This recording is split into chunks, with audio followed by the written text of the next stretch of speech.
Hello दोस्तों, राधे राधे, जय श्री कृष्णा, हर हर महादेव। भस्मासुर और शिव जी की कथा।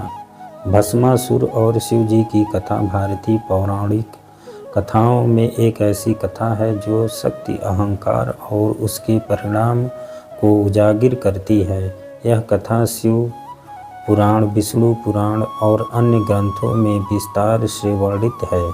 कथा का मुख्य उद्देश्य यह सिखाता है कि अहंकार और अनियंत्रित शक्ति का विनाश का कारण बनती है।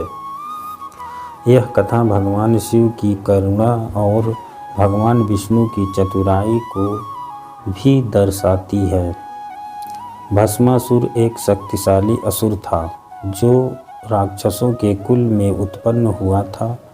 वह जन्म से ही बलशाली और महत्वाकांक्षी था। उसकी इच्छा थी कि वह सभी देवताओं, असुरों और मनुष्यों पर विजय प्राप्त करे। अपनी इच्छाओं को पूरा करने के लिए उसने कठोर तपस्या करने का निर्णय लिया। भस्मासुर ने भगवान शिव की आराधना की। उसने घोर तपस्या की जिसमें उसने कई वर्ष तक अन्न और जल का त्याग कर दिया। भस्मासुर ने अपनी तपस्या से भगवान शिव को प्रसन्न करने के लिए अग्नि में आहुति दी और अपने शरीर को कष्ट देकर शिव जी की कृपा पाने की कोशिश की। भस्मासुर की तपस्या इतनी कठिन थी कि देवता भी उसकी तपस्या से भयभीत हो गए। वे जानते थे कि यदि भस्मासुर को वरदान प्राप्त हो गया तो वह पूरे संसार के लिए संकट बन सकता है। लेकिन भगवान शिव अपनी करुणा और तपस्या के प्रति श्रद्धा के लिए विख्यात हैं। उन्होंने भस्मासुर की तपस्या से प्रसन्न होकर उसे दर्शन देने का निश्चय किया।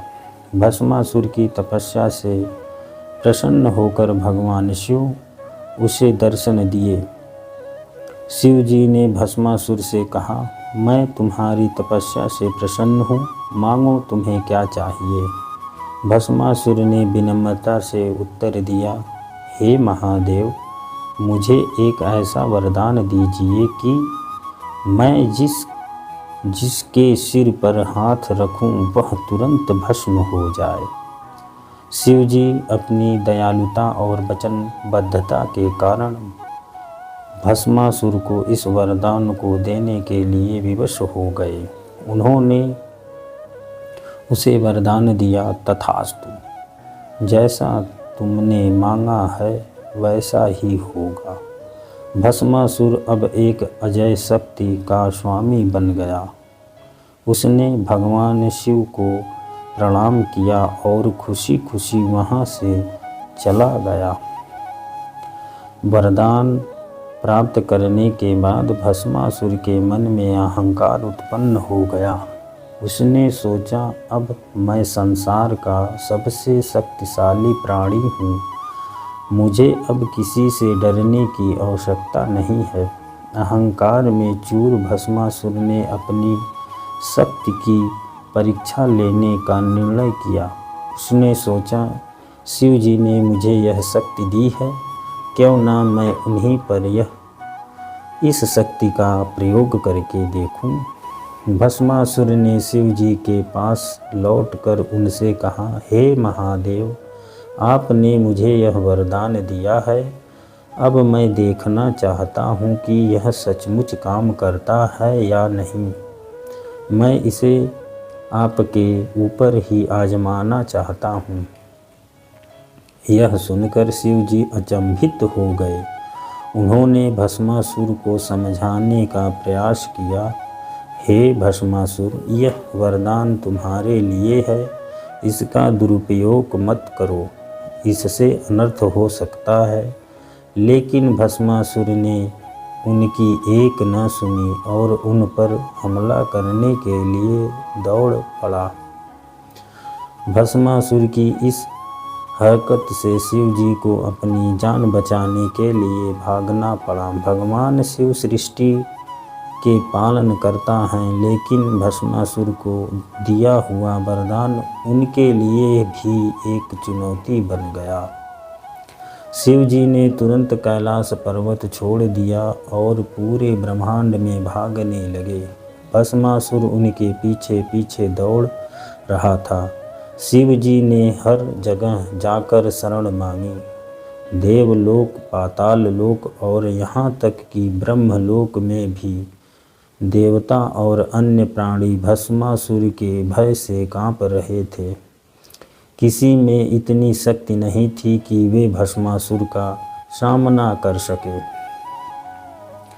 जब शिव जी लगातार भस्मासुर से बचने का प्रयास कर रहे थे, तब उन्होंने भगवान विष्णु से सहायता मांगी। भगवान विष्णु, जो हमेशा अपने भक्तों और देवताओं की रक्षा के लिए तत्पर रहते हैं, स्थिति को संभालने का निश्चय किया। भगवान विष्णु ने अपनी माया शक्ति का उपयोग किया और एक सुंदर स्त्री का रूप धारण किया। यह स्त्री मोहिनी थी, जो इतनी आकर्षक थी कि कोई भी उसे देखकर मोहित हो सकता था। जब भस्मासुर शिव जी का पीछा करते करते थक गया, तभी उसकी नज़र मोहिनी पर पड़ी। मोहिनी को देखकर वह मंत्रमुग्ध हो गया। वह उसके सौंदर्य से इतना मोहित हो गया कि उसने शिव जी को पूरी तरह से भूलकर मोहिनी की ओर दौड़ लगा दी। भस्मासुर ने मोहिनी से कहा, हे सुंदर स्त्री, तुम कौन हो? मैं तुम्हारे रूप पर मोहित हो गया हूँ। कृपया मेरी पत्नी बन जाओ। मोहिनी ने मुस्कुराते हुए उत्तर दिया, मैं तुम्हारे प्रस्ताव को स्वीकार कर रही हूँ, लेकिन पहले तुम्हें मेरे साथ नृत्य करना होगा। यदि तुम मेरे नृत्य के हर कदम को ठीक से दोहराओगे तो मैं तुम्हारी हो जाऊंगी। भस्मासुर तुरंत राजी हो गया। वह मोहिनी के साथ नृत्य करने लगा। मोहिनी ने नृत्य शुरू किया और भस्मासुर ने उसके हर कदम की नकल की। नृत्य करते करते मोहिनी ने अपना हाथ अपने सिर पर रखा। भस्मासुर मोहिनी के हर कदम का अनुसरण कर रहा था। उसने भी वैसा किया। जैसे ही भस्मासुर ने अपना हाथ अपने सिर पर रखा, वरदान के प्रभाव से वह तुरंत भस्म हो गया। भस्मासुर के विनाश के बाद भगवान विष्णु ने अपने वास्तविक स्वरूप में प्रकट होकर भगवान शिव को इस संकट से मुक्त किया। भगवान शिव ने विष्णु को धन्यवाद दिया और कैलाश पर्वत पर लौट गए।